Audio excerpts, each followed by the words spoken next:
We finally got an injury update on Gordon Hayward this week. When will he be available for their stretch as the season comes to an end? We'll also take a look at a former NBA player named to the Hornets staff and take a look at advanced stats regarding each individual player for the Charlotte Hornets. That's all today on the Locked On Hornets podcast.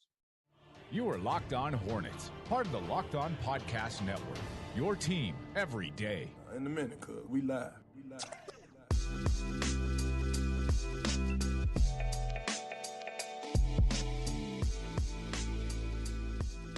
Thanks for making Locked On Hornets your first listen every day. For your next listen, check out the Locked On Now podcast, nightly recaps of every NBA game with analysis from the local experts. It's free and available wherever you get your pods. Same thing here, by the way. You can also check us out on YouTube. And if you are looking at YouTube, yesterday we got Nada. We have another family member in the house, David, once again, a weekly visitor on Fun Fridays as we're going live once again. Check us out YouTube. Check us out also on Twitter, Walker Mail, Doug Branson, LOH, and David B. Walker. David, how are you doing, man? I'm great, man. I'm not as big time as Nada, obviously, but I'm glad he's back in the. I mean, really, right? He's on a rocket ship, but I'm glad he's back in the fold. I feel like we're getting closer and closer to a 4x4 pod, is what I'm saying. That's what we need, and it's texting Nada, trying to get him on the podcast. He's like, I don't know, I'm kind of busy. He's so Hollywood, and he had his assistant get back. Don't call him, okay? You know what I mean? Right. I like to think that we have enough of a relationship where I can text him and go to his personal phone, but then he just directs me to this person I don't know that he's hired part of his staff. We were able to get him though, and he said, hey, maybe I'll join you in a few weeks. He's blessing us with his presence in a few weeks this time. Maybe we can have all four of us on a pod at some point, but we've got you for this Fun Friday as we usually do. And we're going to talk about Anthony Morrow being named to the staff. Charlotte guy, Charlotte Latin, right, David? Charlotte Latin. High school. Yeah, exactly. Yeah, I can share some stories about Mr. Morrow at Charlotte Latin for sure. We do plan to do that later on. One of the better shooters, even statistically, in the NBA. If you look at his efficiency, the guy was insane playing in the NBA. So we'll talk about Anthony Morrow and some stories there. We'll also look at some advanced stats, some LeBron stats from Basketball Index. But let's start with Gordon Hayward. Gordon Hayward talked earlier this week. It's actually the first time that he spoke with media since that injury that took place on February 7th. Feels like a long time ago. February 7th is the time that he had his ankle rolled up on. Gary Trent of the Toronto Raptors, I believe, was the person that stepped on it, and Gordon hadn't played since then.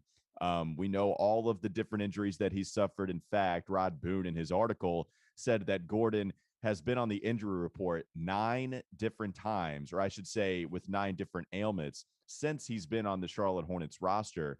And what he said this week, Gordon said, quote, I'm starting to ramp things up a little bit here, testing more and more each day. I think we're trying to do more basketball workouts this week, hopefully get to contact next week and see how it responds and kind of take it from there. It's kind of tough to tell exactly how it's going to respond, but we are working around the clock so I can get back as soon as possible. Doug, he's ramping things up. What does that mean to you? Oh, love a good ramp it up. Honestly, I don't know. I don't know what that means. I mean, I don't know what that means either. I don't know. I mean, I love a good ramp. Anyone love a good ramp? What are your top 5 ramps? Top 5 ramps. Everybody got a ramp that they love? A boat ramp, right? Oh, that's a good one. I mean, any ramp from an 80s TV show, Dukes of Hazzard, A-Team, Knight Rider, what have you. Those are the best. What about is a half pipe the same thing as a ramp? Tony it's definitely Hawks? In the ramp family. It's in the ramp. It's a cousin of the ramp. It is not an actual ramp. I need to get some YouTube. Let's go to the YouTube commenters at some point. Top 5 YouTube. You have a very important job. We need your top 5 ramps. I built a ramp when I was 10 years old for my bicycle in the woods. Shout out Chapel Grove, Gaston County, North Carolina. Yeah, so that would be my top 5 ramps. Land of 1,000 ramps. What are we doing on this show? We've gone from Gordon Hayward injury report to top 5 ramps to giving shout out to people who's from Gaston. What's going on right now? We're all listen. If we spent a lot of time talking about Gordon Hayward injury reports, that would be the whole show. That would be locked on Gordon Hayward injury reports. That's true. Gordon Hayward is ramping things up, and that has led us to top 5 ramps. By the way, I'll just throw mine also in there. The snow ramp that you would build for your amateur snowboarding hour. For some reason, I need to write. If we're really gonna compile this list at the end of the show, I need to write these down. All right, go ahead and write them down. Let's talk a little more Gordon Hayward, though. David, Gordon Hayward possibly coming back. In fact, so this week is the ramp up. Next week, they're looking to make some contact. James Borrego also spoke and said the only way to truly evaluate him is in real-time action. Quote, we need to see him in live play, evaluate him in live play, and just see where he's at. Like, and at that point, if we're talking about basically 15 games or so for the rest of the season, you have Dallas tomorrow night. Does he come back with about 10 games left, 9? And at that point, it does already seem like they're cemented in the 9-10 play-in. What do you make of this whole situation? How much could Gordon Hayward help when he does come back?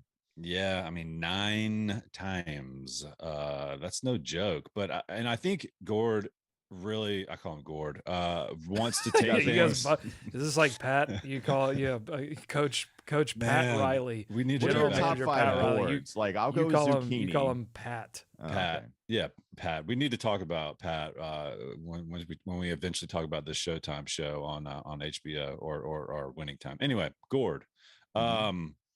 Well, the one thing with him, he's going to make sure he's ready to go, I think, and for good reason, right? I mean, his foot basically fell off when he hurt that thing back in 2017.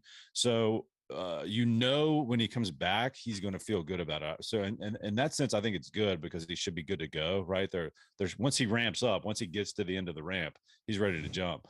But it's interesting for the Hornets, though, right? I mean, it feels like he's been gone forever. And they're scratching and clawing, trying to stay in this thing. I mean, he could be a big boost, right? When he comes back, if it's in that play-in game, if it's building up to that play-in game, if they're trying to make a push to get out of like the 9-10 area, I mean, it could be big for him. But I mean, Borrego's right. I guess you just don't know what it's going to be off this latest injury, what kind of impact he's going to have. So, I mean, they would love to have him back, obviously, right? But who knows when that'll be. Yeah, and they're being careful with it, and I think they've, for good reason. I mean, it's the same area that he devastated, in Boston. So I'm sure they're taking extra precautions to elongate his NBA career, but that necessitates elongating the amount of time that he's on the injured list. But it would be ridiculous to say that the Hornets don't need a healthy Gordon Hayward. They absolutely need as many healthy bodies as possible, but someone with the skill set that Gordon Hayward provides. I mean, he's a great 2-point shooter. This season has been a good 3-point shooter, and he provides playmaking ability. He draws attention, and on the defensive end, he's no slouch. And this Hornets team needs all the help it can get on the defensive end. So I think I don't know that even with a Gordon Hayward that the Hornets could achieve playoff success. But they certainly have zero shot without him. Well, they feel better about that, right? I mean, that's constantly the reminder that when he was healthy, they were, 4th place in the East or whatever, going back to last year. But especially to your point, Doug, in the half court, if you do get into playoff scenarios, he's obviously going to be one of the key cogs when they bring him back because he can help them when things slow down. Well, he's a tough shot maker. Yeah. Gordon Hayward is absolutely going to help in the half court. And it doesn't even just have to be with this nuance, this the connectivity, right? Making smart decisions. Just look at his shooting numbers from 16 feet out. It's the 3-point shooting that you're going to get a big boost from Gordon Hayward in, especially with a guy like Kelly Oubre, who's fallen off the face of the earth when it comes to shooting. He's just not been a shooter ever since he was somewhat in that 6-man of the year conversation. We've talked about the decline in corner 3-point percentage for a lot of these Hornets. He's shooting 44% from the corner on 20% of his 3 points attempted from that spot. If you look at that 16 feet out range, I mean, guys, he's shooting 57% from the 16 feet point from the basket and then out, and then 39% from 3 just overall. You're just going to accept the shot making more so from Gordon Hayward as much as anything, especially with some of these guys that get in cold streaks. If it's a Terry who, he hadn't been cold lately, but if it is, you have some insurance there. Maybe a LaMelo if there's a cold streak, and Kelly who, this is just what he's been the second half. Gordon has been a really good shooter for the Hornets the last couple of years, and that's even in a mid-range type of game, which does help you in the half court when you need a shot. So that's going to be the biggest thing he helps you with if you just even look at the numbers this year with what he's provided. Yeah, I mean, no question. No doubt about it. Yeah, no, great. We agree. He is a shot maker. I'm sorry. I'm really focused on this. I'm really focused on this ramps list. That's all I can think about. Do you want to give us a ramp update now, or do you want to just wait in the show? No, I think No, if you just want to get it out of the way now, I think I've got the list. You ready? I think I do. And that's a great way to describe it, by the way, getting it out of the way. Yeah, let's go with the top 5. Yeah, Rams. we'll do this really quick. All right, top 5 Rams. Here we go in honor of Gordon Hayward ramping it up. Number 5, snow ramp. Number 4. Maybe. It's a good point. It's my list. Don't worry about it. Let's see. Number 4, bike ramp. The fake bike ramp where it has also the tail end. So you ramp up and then table and then ramp down. That was my favorite. It's made from a broken piece of wood from who knows where. It's dangerous. It's going to get you hurt, but it's also going to provide you with lots of memories in the hospital. Here we go. Number 3, monster truck ramp. Yeah. You guys ever remember the monster truck rallies? Still go to monster truck rallies? I did not. $5. Yeah. This weekend. Truckosaurus. They're coming back. Yeah. Yeah. Gravedigger. Were you a Gravedigger or what was the the blue one? Bigfoot.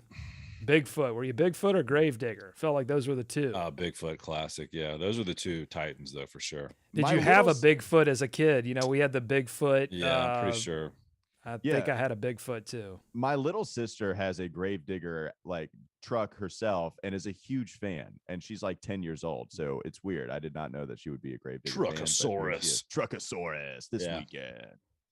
All right, number 2. Number 2, top 5 ramps. Wheelchair. Well, I mean, important for we sure. We need more of them. Yeah. Wow. Okay. They help you. A little bit, but only number 2. Probably should be number 1. Probably should be. Yeah. But you can't. Well, okay. But wait till you hear number 1. Ready? The number 1 ramp ever, according to Locked On Hornets, is Kevin Durant.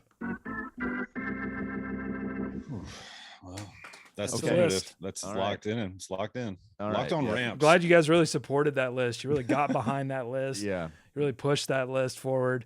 You didn't leave it, totally dead on the floor. All right, it's that time of year again. It's college basketball's tournament. Tournament is finally upon us. From all the latest odds, contests, and player props, BetOnline.net is the number 1 source for all your sports betting needs and info. BetOnline remains the best spot for all your sports scores, podcasts, and news this season. It's not just basketball, by the way. BetOnline is your continued source for all your sport wagering information needs, including live betting and your favorite Vegas casino games. Head to the website today or use your mobile device to learn more about the trends and the action. BetOnline, where the game starts. We're going to try to avoid ramp discussion. Coming up next, Locked On Hornets podcast. This is Locked On Hornets. I'm a little. Listen. Hold on. Now see.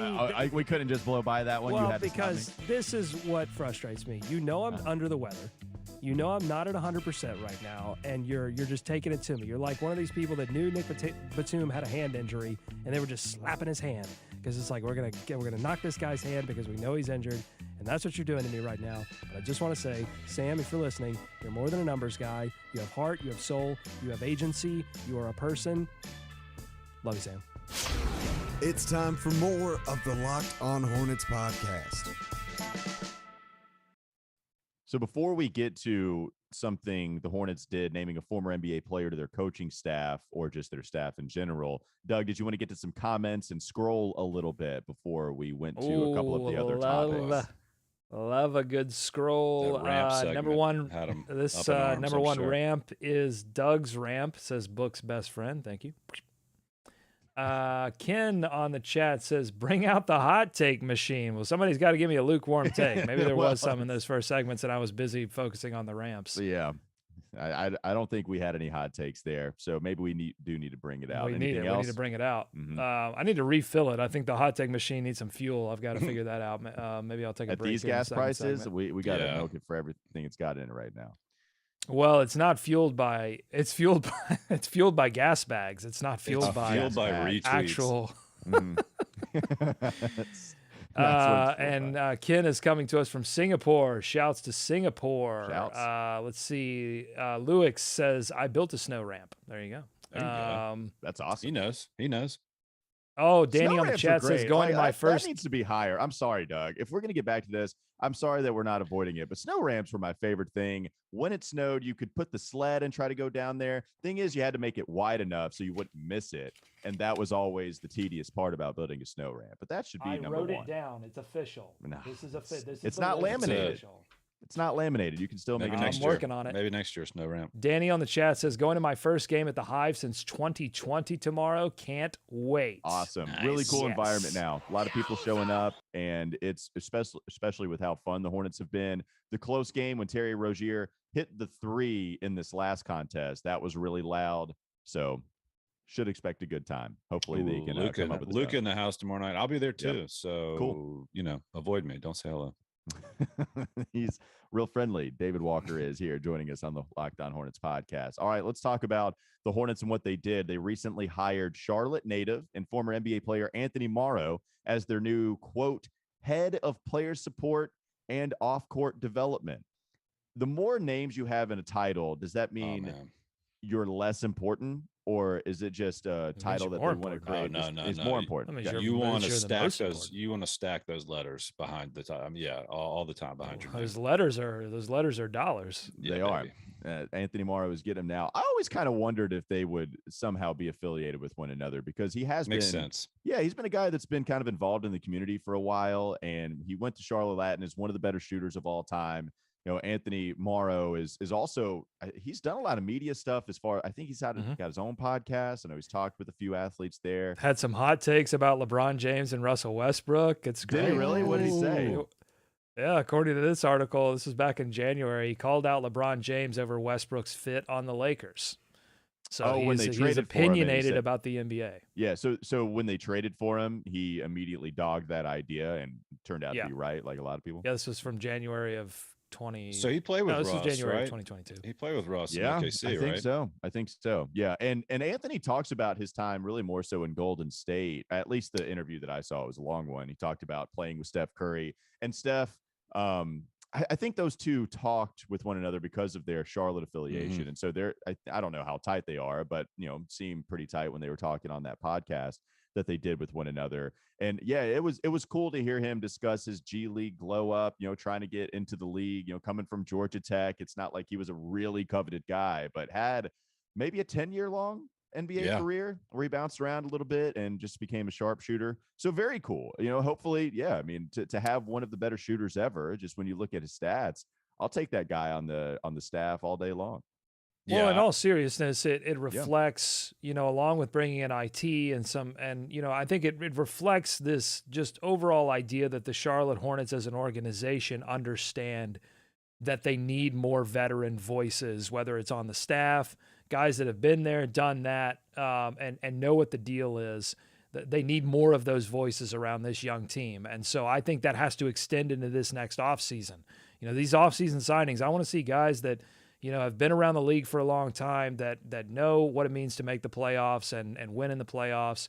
That's going to be important to get this squad where they need to be. Yeah, an interesting stat on Anthony, by the way. I think he is the only rookie ever to lead the league in three-point percentage. When he played for Golden State in 2008, 2009, he shot 46.7% from beyond the arc and led the league. Yeah, awesome. Scored 10 points a game. It's funny that he's the guy to do that with Golden State, and Steph wasn't the one to do it as a rookie. Not as big of a volume, 2.7, but still the next year, he shoots 4.4 attempts per game in the 69 that he played, averaged 13 points, and shot 45.6%. I mean, this guy was flames, man. I'm not exaggerating when I say he belongs up there. Just, not one of the better players, clearly Steph, Reggie Miller, Ray Allen, right? I'm not trying to put him on that pedestal, but when you just put it in that type of category, 3-point shooting, Anthony Morrow was an absolute beast. So pretty cool there. And you have an Anthony Morrow story, right, David? Oh, man. Yeah, I'm sure he dropped this in his interview at some point. I'm sure he remembers it. One of his best basketball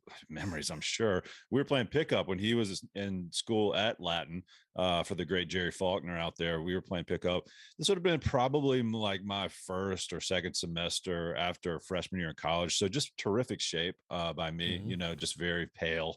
bloated all the time. Physical condition. Yeah, exactly. And so we're playing pickup, and this little skinny kid comes out there, and I go for one of the patented, go left, your fake left, go right. And he just throws it into the stands. I mean, just swats it back in my face, off face, into the stands. And that's when I was like, maybe D1 is not for me, not in the cards. I had an inkling since I was already at a D1 school and they had not reached out as of yet.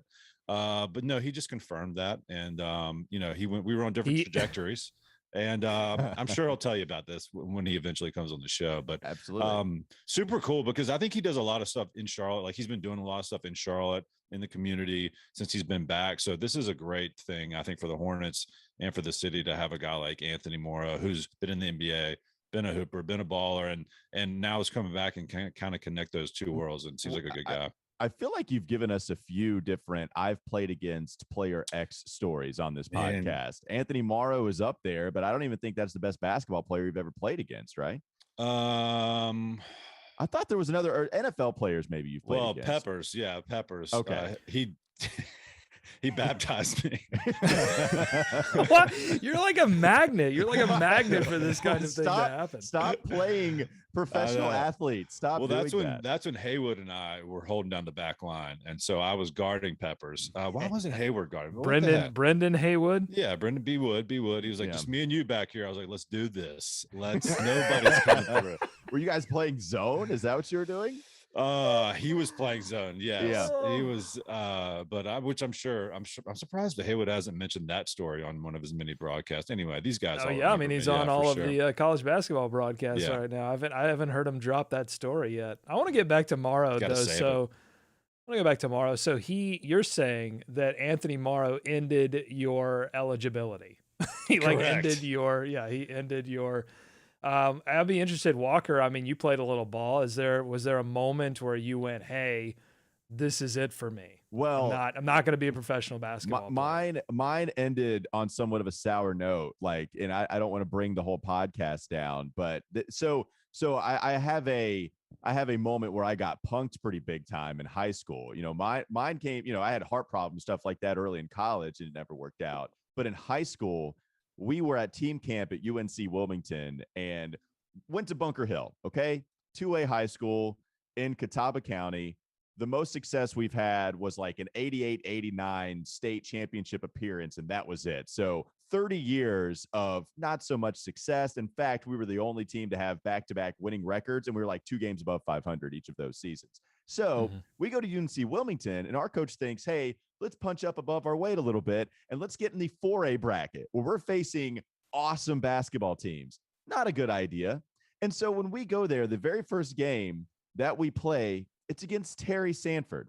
And if you're unfamiliar with Terry Sanford, that is a high school that actually, I think, had gone to back-to-back state championships, won one, lost one at the time I was in high school. I get the ball. It's really the first tip of camp, okay? Tip off. Boom. I grab it. Triple threat. Let's go. Let's go set our offense, and let's go punch above our weight. I'm ready. Grab it. A player rolls up to me immediately, is on me extremely fast, grabs the basketball. And so now we're trying to fight for it. I'm like grabbing it. He's grabbing it, ripping it. Boom, rips it, says, give me that. Throws it, transition, 2-0. We lose like 50-20.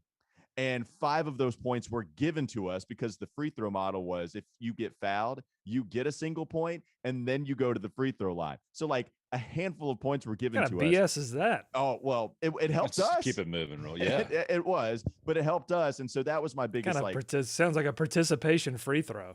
Yeah. Oh, no, it was, but we needed every single point we could get. And so that guy, I think he would go on to play for St. Joe's and do pretty well. Just ripped it from me, though. I've never been more punked in my entire life than just having it snatched like that. Mano a mano, trying to grab it.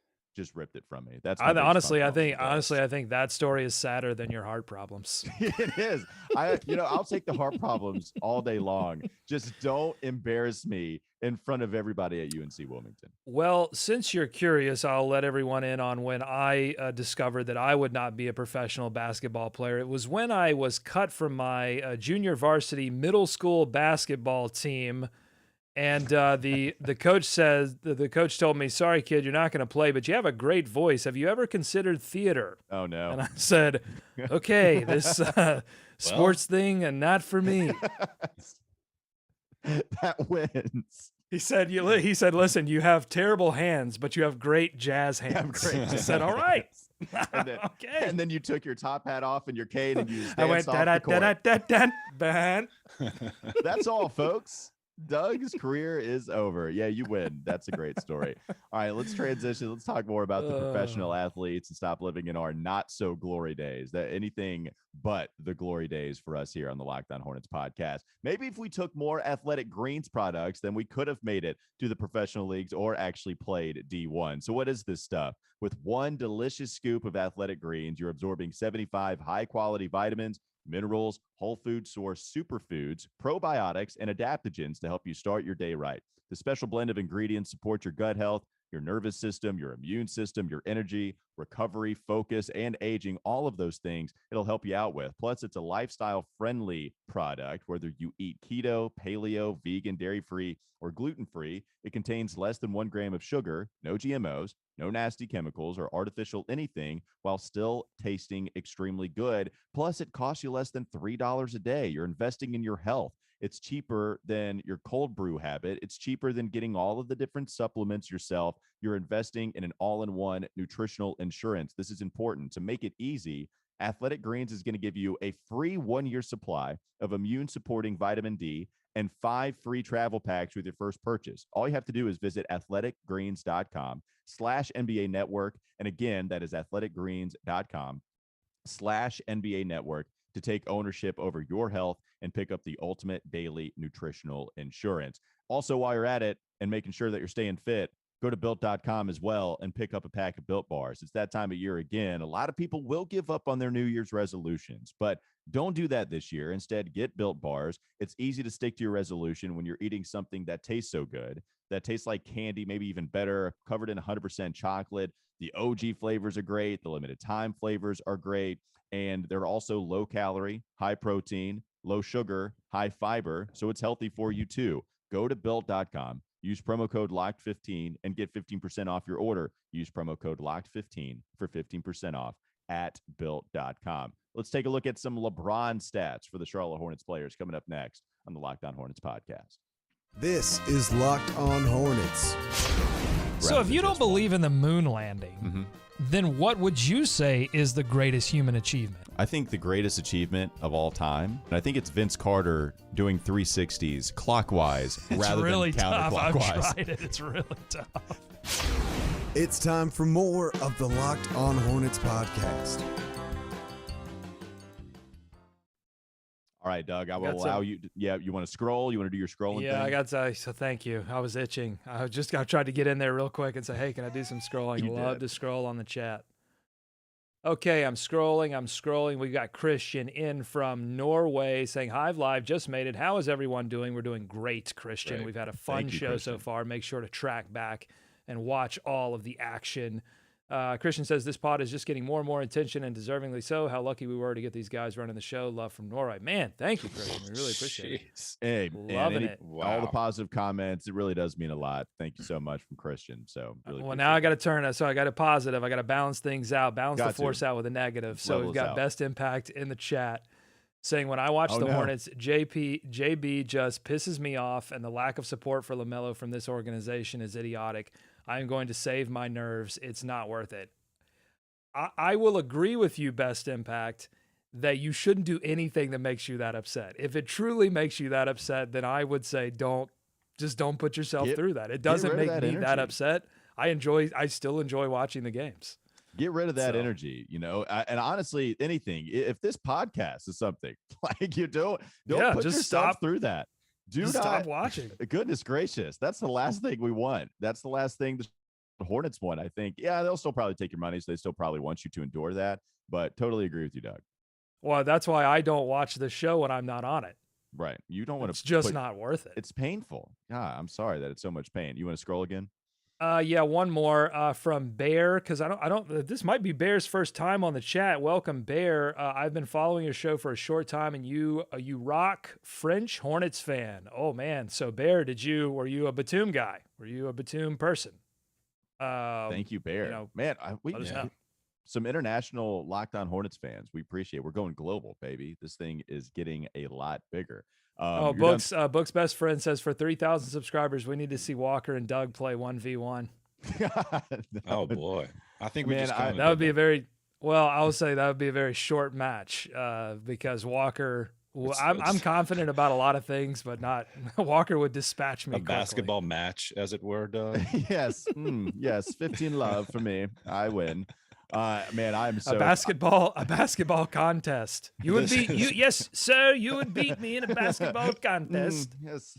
Today I matched up battle with the of wits nannies on the court of basketball. On the court of basket.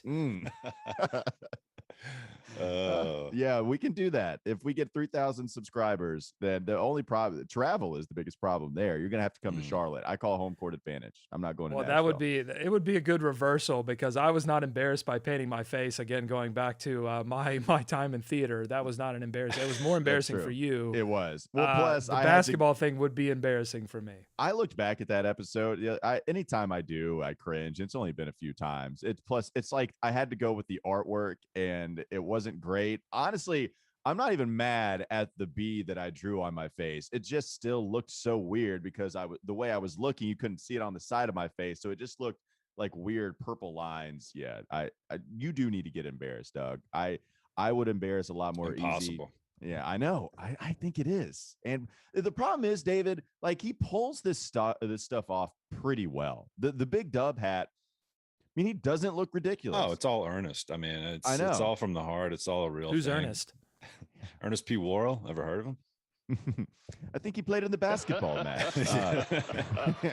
All right, let's talk about some LeBron stats, Doug. I know you have some advanced stats regarding the Charlotte Hornets individually. Let's take a look at that, and you continue to scroll if you want to. So it's the best of both worlds.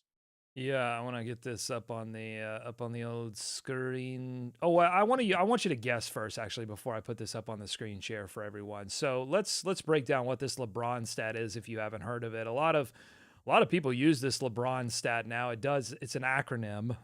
It's not just stats about LeBron James. It is an acronym. Which is important to discuss, by the way. Like I imagine a lot of people are like, wait, what are you talking about? LeBron stats? It doesn't make sense. So yeah, we need to discuss it. It's from B-Ball Index. Fantastic people over there making great statistical analysis of basketball. The LeBron stat stands for luck adjusted player estimate using a box prior regularized on off. So see, it's simple. It's there. How do you not know that? Now this annoys you, right, Walker? You're annoyed by these stats that have these elaborate names just to get to the marketing name. I don't know the level in which it ignores me. It doesn't ignore me as watching the Hornets for best impact. Are you saying ignore or annoy? Annoy. I think I did say ignore. Why did I say that? I don't know why I said that. It's early. Anyway, it annoys you. Yeah, it annoys me. Why did I say ignore? That's so weird. No, it does annoy me. But not a ton. It's just like when we talk about the LeBron stat, I think we also have a Carmelo stat, if I'm not mistaken, from a 538 or maybe even Basketball Index. And I get it's fun, but it gets to the point where you have to explain the acronym, and I don't even know what I'm listening to. Where it can't, I understand advanced stats are somewhat tough to understand in some areas. And then I feel like you only make it harder when you try to make it fit this certain acronym. Like I know what the LeBron stat is, right? And I know the catch-alls that are out there. But anyways, it's not that big of a deal. I get it. We can have some Carmelo. Let's get some Wade stats. We can do all that. That's fine. Oh, God. I'm surprised Wade hasn't made up his own Wade stats. I'm sure there is something. It's got to be something like that. All right, but go ahead. That's my 2 cents on that. So the LeBron stat measures total impact per 100 possessions. Then there's an O LeBron, which measures offensive impact per 100 possessions. And then a D LeBron, which measures defensive impact per 100 possessions. Ultimately, this stat is just trying to, take box plus minus, all of these different stats and combine them together to try to find some idea of what impact a player has overall. So I will put it to you guys. David? Who do you think? On board? Yeah, I mean, at some point, isn't this like paralysis from analysis? I mean, it's insane. Well, we're trying to get closer to understanding impact on the floor. Good? That's the not impact of LeBron. That's not on the. That's not in the box score. Trying to figure out some way to tackle it all. So, if for those that are curious, who do you think is the leader of the LeBron stat for the Charlotte Hornets? Yeah, I don't know, like, you know how some things are heavily influenced, you know, like player efficiency rating. I know a lot of centers have really good PERs just because of the stats that centers normally accumulate would lend you to having a better PER. I'm not exactly sure what this is highly predicated on. I would think, you know, like stocks, right? Steals and blocks, that will be a heavy indicator. You know, is it LaMelo? Like, I would think maybe it is LaMelo. It seems too easy of an answer if you're trying to get us on this. But, like, you know, he's a big time stat accumulator and he's on the court, you know, 30 minutes a game, enough to have that kind of impact. So I guess not knowing, not trying to think of you swindling me, right, I would go with a LaMelo in any normal circumstance. David? Is it a Miles Bridges, perhaps? Both great guesses, but according to this LeBron data, which again, I'm not just pulling this stat out of nowhere. A lot of smart basketball people are using this stat to try to determine the best player people. impact. Okay, they have the best people working on the brains. LeBron stat. They know exactly. This is the best stat ever. This is. All right, I'll link it in the thing. You can go and find out exactly, because they do break down how they. You're not wrong. I was going for the easy joke there, but you're not wrong. This is a good, yeah. Okay. It's Terry Rozier. Terry Rozier with a 1.99. LeBron is tops for the Charlotte Hornets. 1.89 for Miles Bridges. 0.71 for Montrezl Harrell. 0.53 for LaMelo Ball. 0.43 for Mason Plumlee. There you go. It's not. I mean, yeah. Don't you kind of get lost if you're saying Montrez? I would say that it really reflective of how much he's impacted them offensively, because he's third best in offensive LeBron on the team, 1.27. Okay, so that was just strictly offensive LeBron is what you're talking about? Well, no, that was overall LeBron. His offense has been so high, it's made up for some of the defensive issues. Well, and with the LaMelo thing, I wonder how much turnovers will kill it too. I mean, you know, because that if you go back to Raptor from last year, Devontae Graham, remember how high he was on the Raptor ratings, which is it's a catch-all encompassing stat, trying to figure out just, hey, here's a stat that best lends itself to trying to, you know, evaluate how good a player is. And Devontae was really high. And I think it was because he didn't turn the ball over all that much and he was shooting, you know, well enough from three. If LaMelo has some pretty high turnover games, I think that's going to hurt what this kind of stat would bring. And the fouls, right? Yeah, I mean, fouls can't help them too. Yeah. All right. What about the defensive LeBron stats, Doug? Let's take a look at those before we end. Yeah, so the defensive LeBron stats are going to be weighted heavily towards, I think, bigs. Mason Plumlee leads the way on the defensive LeBron, 1.76, followed by Nick Richards in those limited minutes at 0.82. Cody Martin is at a 0 defensive LeBron, so neutral. Literally everyone else. And I think this sort of matches up with what you would expect. The Hornets, mostly negative defensive LeBron. Gordon Hayward at negative 0.07, Miles Bridges at negative 0.08, followed by Rozier, Washington, McDaniels, Isaiah Thomas. I mean, this rates LaMelo Ball low in the defensive LeBron category. Well, and we haven't even heard PJ's name, right? And like, so that's what's tough to accept. Well, so PJ is negative 0.13. Which, and, you know, again, I wonder how much of that is him playing out of position a lot. And if you go individually, we've looked at this too, right? Like certain components of PJ's game. I mean, there's a lot of A's and A minuses and B pluses with a lot of just the certain type of, so post defense, perimeter defense, you know, passing lane, right? I think they even have a category for that on Basketball Index. And but I think, you know, look, if you get past the Mason Plumlee thing, although I think having somebody of his size out there probably doesn't hurt them defensively. But Cody Martin is up near the top. Gordon Hayward, Miles Bridges, guys that you would think would be near the top. And at the bottom, James Bouknight, Kelly Oubre Jr., Ish Smith, Montrezl Harrell is near the bottom. So, those are players that – so, I mean, generally, this isn't out of the – I'm not seeing any surprises here. Yeah, I don't think I'm still a little surprised. The Miles getting beat backdoor all the time, like the team defense. I'm still a little surprised with some of that stuff, but yeah, so those are the LeBron stats. Do we have any Carmelos or Raptors or anything else that we have? Now I can tell you that Miles Bridges is the leader in wins added at 6.7. Terry Rozier at 5.8. LaMelo Ball now 3 at 3.8. Montrez at 2.9. So PJ Washington kind of low on that too, 1.6 on the wins added. But he's a glue guy. Glue guys aren't big wins add guys. Okay, there you go. Those are the LeBron stats. You want to scroll and do some comments before we end, or do you just want to end it there?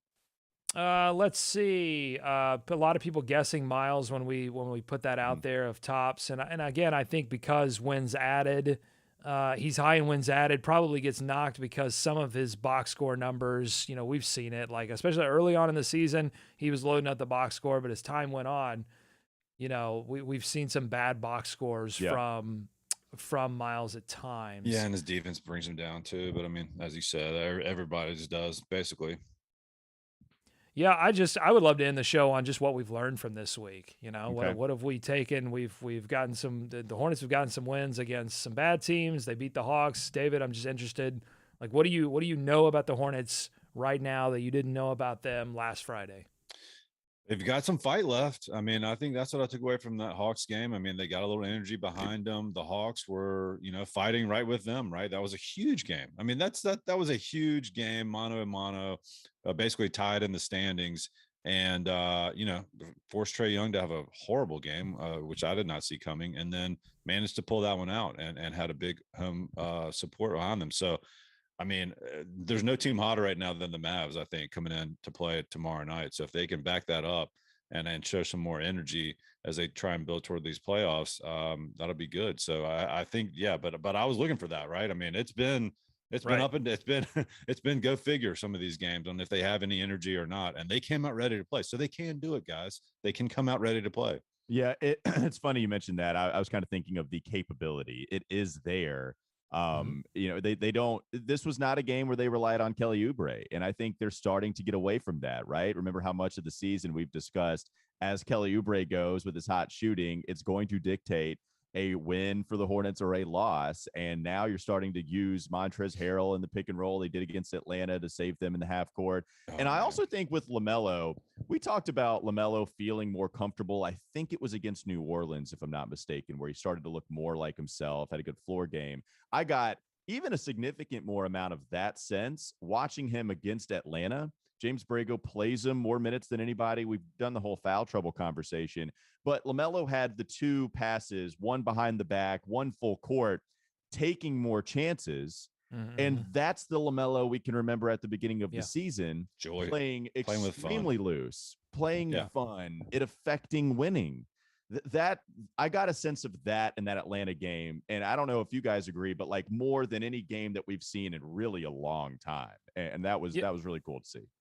Yeah, he's got a new haircut. He's feeling fresh, feeling fine, feeling confident, and the organization is getting behind him, and I think that's a good thing. He led the Hornets in minutes, led the Hornets in points, and I'd like to see that continue. I mean, there was some discussion, heading into the All-Star break and coming out of the All-Star break that it was like it's time to give LaMelo Ball the keys. And then some things didn't go so well for LaMelo Ball. And I know people have a lot of opinions about whose fault that is, but the bottom line is LaMelo wasn't performing like we were all used to LaMelo performing out of that All-Star break. But that seems to be subsiding. What will be interesting is to see how all of this changes once Gordon Hayward comes back. And hopefully he's back sooner rather than later because the Hornets only have 12 games remaining. So it'd be nice to see Gordon Hayward get a few games under his belt and, make sure that everything is peachy keen before they actually have to play a game that legitimately matters, whether that be at the end of the regular season when they're positioning for the play-in or the actual play-in game. Want to read one more comment here that's worth, I think, discussion. Ken saying, I still find it stupid that Borrego thinks that Rozier is a better defender and a rebounder than LaMelo Ball. So do you fellas think that Borrego thinks that Terry Rozier is a better defender and a rebounder than LaMelo Ball? Do you think that JB thinks that? Look, Terry is objectively good at rebounding for his position. He's not better than LaMelo Ball at rebounding. No. LaMelo Ball is objectively way better at rebounding than his position. And I think, I think Borrego he has eyeballs. He has 2 eyeballs. He can see that. He clearly understands. Yeah, like that's what I did. I wanted to preface it by not just dogging Terry Rozier's rebounding. He's a good rebounder for his position. Mm-hmm. He's not better than LaMelo. And I think you kind of saw it in that Hawks game. I just talked about it yesterday, where he was going after the loose rebounds and grabbing them. Plus he's tall and he's got the good anticipation. Terry doesn't gamble as much defensively like LaMelo. And sometimes LaMelo will get a steal from it, right? And then other times you'll play 4-on-5 and the offense will attack. And I don't think Terry's a good defender. Like I've said that many times. I think he's been better this year than last year, but it's not like I think he's the stalwart by any means. I do not think Terry's a good defender. I think James Borrego probably is going to go with the veteran in some of those situations. And he views Terry as a leader. And this is what we talked about, right? JB still views LaMelo as a growing and learning basketball player that has things to fix.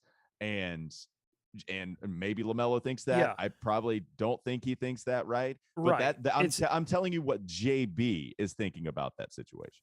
Yeah, I don't believe that JB thinks that Terry Rozier is a better defender than LaMelo Ball. I think that JB views Terry Rozier as a better decision maker in terms of deciding not to accumulate enough fouls that it forces you to take Terry Rozier out of the game, but also sometimes a better decision maker on the offensive end of the floor.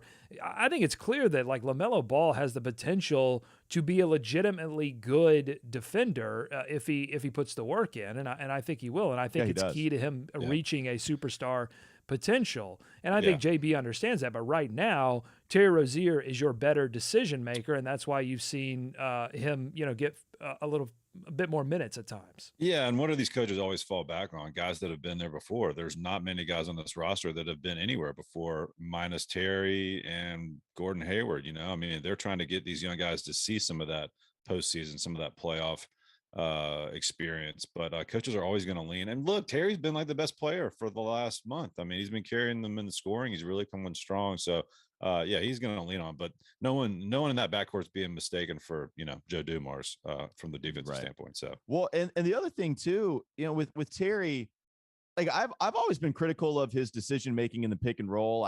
He's not a great playmaker for others. He's started to develop that the last couple of years, but he's not fantastic at it. LaMelo is leaps and bounds a better playmaker than Terry Rozier. They're not in the same stratosphere as far as I'm concerned. But the thing about the decision, if Terry makes a decision to shoot a shot you would consider a part of a bad shot selection, he is a much better shot maker with those poor shot selections right now. And so Terry can bail out a little bit of those things where, hey, nothing's going right. Let me just take this fadeaway 3-pointer and he'll make it. And then the mid-range, Terry was awesome in the mid-range against Atlanta. And he's a lot more decisive when he's looking to score.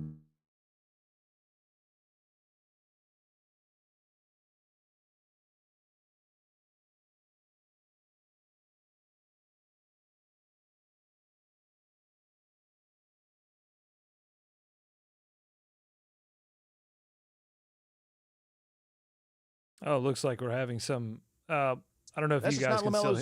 Oh, there we go. We're having some technical issues with the sound from Zoom.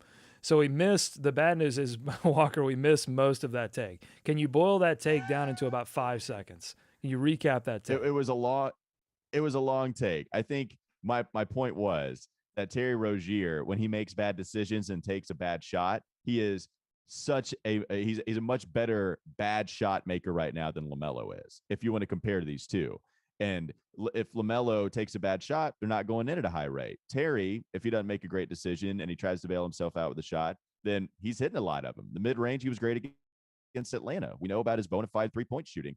I don't think he's in the same stratosphere as LaMelo when it comes to being a playmaker, but Terry's a better bad shot maker right now. And so, all right, last good shot maker. Yeah. Last thing before we go, let's see. I believe it was Ian asked this question. Projected record the Hornets need to be the 7-8 seed. If the Hornets are the 7-8 seed, what's the record? You said there's 12 games left, right? 12 games left, but how many wins? They're sitting at 500 right now. How many over 500 do they need to be? I mean, you got to go like 9-3. Yeah, at the very least. I was going to say minimum 7-8, but it's probably got to be higher than that. And you got to get some luck. Like you got to get those guys keep losing above you, right? So you're saying that would be 3 games over 500 at 9-3. Yeah, the rest of the way, I think so. I mean, yeah. Oh, you got to be on fire. You got to 6 games over. So it's yeah. And how many games back are they of the 6 or 7 seed? It's like 4. It's like 5, something like that. Which means, I don't think it's going to happen. I mean, it's borderline impossible at this point. You got to go like, you have to go 10-2? I mean, if you go 12-0, it's going to be dicey, I think is the point. Like you might get there, but you're going to have to rely on some luck. And it's probably some tough games ahead. Again, so 12 games remaining. They have I mean, we'll get a good indication. Like if they upset Dallas on Saturday, then you're talking, okay, well, then maybe this Hornets team really is serious. If they come out of that, if they come out of the gates hot in that first half and take that game seriously and come away with an upset, hold them off with Luka playing the way he's looking, then that's the thing. I mean, they can. I mean, they can do it. Luka's just been on fire, and we've seen what like true superstars do to the Hornets sometimes. But they'll be playing at home Saturday night. A lot of energy in the building, so you never know. I will say this: with that win against the Hawks, the Hornets are now in the positive when it comes to point differential. It's been a while since we've seen the Hornets in the green when it comes to point differential. So right now, Toronto in the 7 seed is 9 games above 500. So at 9-3, that would put them, 6 games above 500 in the season. That's probably where Brooklyn's going to end up too. You hope Toronto, but Toronto's, I mean, they won 5 in a row now, so they figured it out. They're streaky though. I mean, they lost a bunch coming out of the gate. Now they're back in the groove. But yeah, I mean, it's going to be. I think 9 is probably, regardless of their record. But I still think, 12 games remaining, I still think you need a winning record at this point for me to be happy about where this season went. Yeah, no doubt. All right. Thanks to David for hopping on with us this Hive Live, this fun Friday. Thanks to you guys for checking out the live broadcast, commenting from all over the world, from Gaston County to France. Awesome stuff. We appreciate everybody checking us out. And thanks for listening to us talk about ramps. I'm sorry you had to do that in the first segment. Thanks for making Locked On Hornets your first listen every day. I think Monday we're going to have a guest, Sam Purley of Hornets.com. I think he's going to be hopping on, the guy with agency that Doug Branson loves. So we'll talk about that and talk about some stuff with him on Monday. Make your second listen Locked On NBA. Locked On experts covering the biggest stories around the NBA every Monday through Friday in less than 30 minutes. It's free and available wherever you get your pods. Have a great weekend.